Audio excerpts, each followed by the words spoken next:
गौहर खान साहब भी मीडिया से बात कर रहे थे और उन्होंने भी ये जिक्र किया कि जितनी बड़ी तादाद में आज़ाद उम्मीदवार मुंतखब होके आएंगे तो हॉर्स ट्रेडिंग में इजाफा होगा। ये कितना संजीदा मामला है आपके ख्याल? देखिए जी, बिल्कुल होगा। और इसका सबसे पहले मैं अपने कोर्ट्स को कहता हूं कि ये कसूरवार है।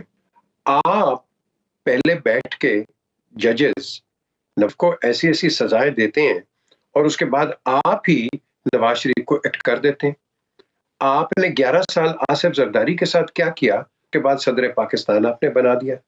मुझे बताएं, ये क्या मजाक करते हैं आप लोग? क्या आपका जस्टिस सिस्टम क्या है?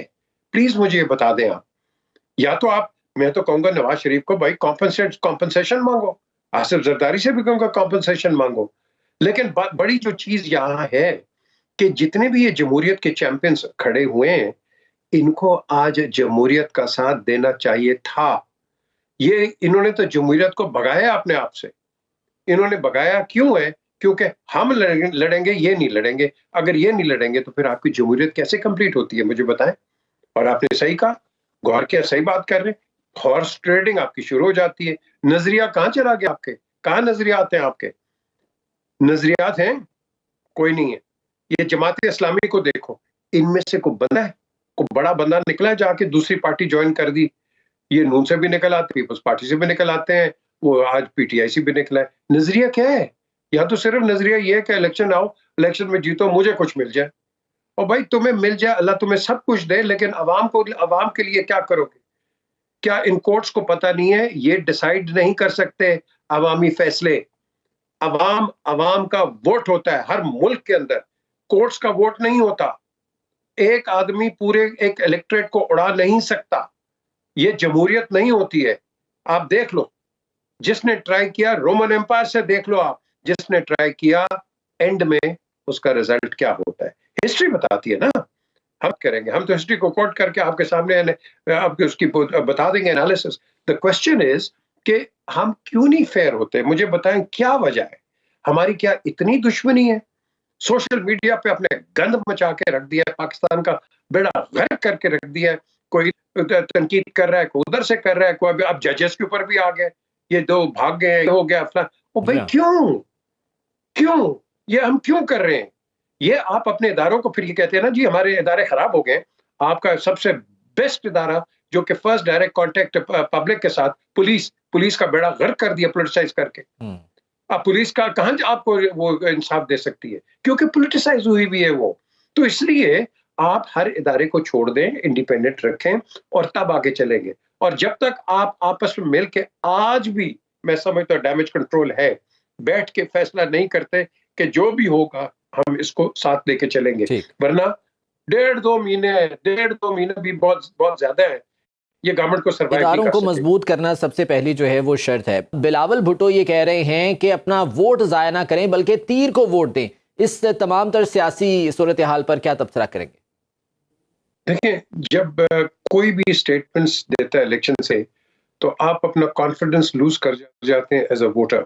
ये सारे पीडीएम में बैठे हुए थे पहले, तो क्या हुआ? उस वक्त इनको चोरी नजर नहीं आई, उस वक्त नवाज शरीफ चोर नजर नहीं आया। क्या अब नवाज शरीफ ने चोर इसलिए नजर आया क्योंकि इलेक्शंस हो रहे हैं? तो मैं समझता हूँ कि ये गैर मुनासिब इस तरह के बयानात नहीं आने चाहिए। ये इमेच्योर बयानात हैं। आप जरूर एक दूसरे पर तनकीद करें, लेकिन बराए तामीर करें ना। ये तो तनकीद की जरूरत नहीं है। अगर आप सारे कहते हैं कि आपको जमहूरियत चाहिए, तो आज तो ये पहला इलेक्शन होगा जिसमें आपके जो एक पार्टी है वो जिसका आपने इंतखाब क्या है वो निशान आपने ले लिया है, तो ये बैटलेस इलेक्शंस होंगे। और जब ये पहली सीरीज पाकिस्तान में जो कि बैट के बगैर खेली जाएगी, और उसके साथ क्या होगा, ये जो LBW तो क्रिकेट का होता है, ये LBV होगा, लेग बिफोर वोट। ये वहां से आपको आएंगे, तो आप इसको जमहूरियत कहेंगे? नहीं, जमहूरियत नहीं आप कह सकते। अगर आपने अल्लाह को जवाब देना है, ईमानदारी की एनालिसिस करनी है और सच बोलना है, तो ये आपके सामने एक हकीकत है। आप किसी को रोक नहीं सकते कि वो पाकिस्तान की बेहतरी के लिए इलेक्शंस में हिस्सा ना ले। तो जब हम जमहूरियत की बात करते हैं तो फिर जमहूर की आवाज को किसी पार्टी, पीपल्स पार्टी, PMLN या कोई भी जमात इस्लामी है, JUI, जो मर्जी हो, आप उसकी आवाज को पीछे नहीं रख सकते, ना बंद कर सकते हैं। आगे क्या होगा मैं आपको बताता हूँ। ये इलेक्शंस हो जाएंगे, इनको टेक्निकली एक्सेप्ट कोई नहीं करेगा क्योंकि कंप्लीट इसमें पार्टिसिपेशन नहीं होगी। ठीक है, बल्ले के बगैर आएंगे, लेट्स सी कि क्या करते हैं ये लोग। लेकिन इनको भी एक सबक सीखना चाहिए कि जब ये हुकूमत में थे तो उस वक्त क्या इनके होशो हवार बिल्कुल ही खत्म हो गए हुए थे और आज ये कंप्लेंट कर रहे हैं। तो आप अपने किरदार को भी देखें और आगे भी देखें, क्योंकि कहावत है जो होता है what goes around comes around. तो ये कम अराउंड उनके आगे हो गया हुआ है। तो जब आपको, मैंने हमेशा कहा है कि अगर कोई भी हुकूमत इस मुल्क में चलेगी, वो सिविल एंड मिलिट्री रिलेशनशिप जो जब तक सही नहीं होंगे वो सही। मुल्क नहीं, वो गवर्नमेंट नहीं चलेगी, कभी भी नहीं चलेगी। इसको बता देती है, इसमें कोई दो राय नहीं है। सो आप मिलके चलें, मिल के। क्यों? क्योंकि आप इंटरनल आपकी इतनी फाइटिंग है। अभी आपके इलेक्शन हो गए, बिलीव मी, ये जितने भी हैं, जो भी हुकूमत आएगी उसको 1.5-2 महीने चलने नहीं देंगे ये। क्यों? एक तो आप इकोनॉमिक यूटर्न नहीं कर सकते, और जब आप इकोनॉमिक यूटर्न्स नहीं करेंगे, आपके अलायंस पार्टनर्स कहेंगे भाई हमने तो आपको ज्वाइन किया था कि आप ये करेंगे। तो अगर वो नहीं कर सके, अलायंस पार्टनर्स भी साइड पे हो जाएंगे, ये बिल्कुल हिस्ट्री आपको सही कह बताएगी। रहे हैं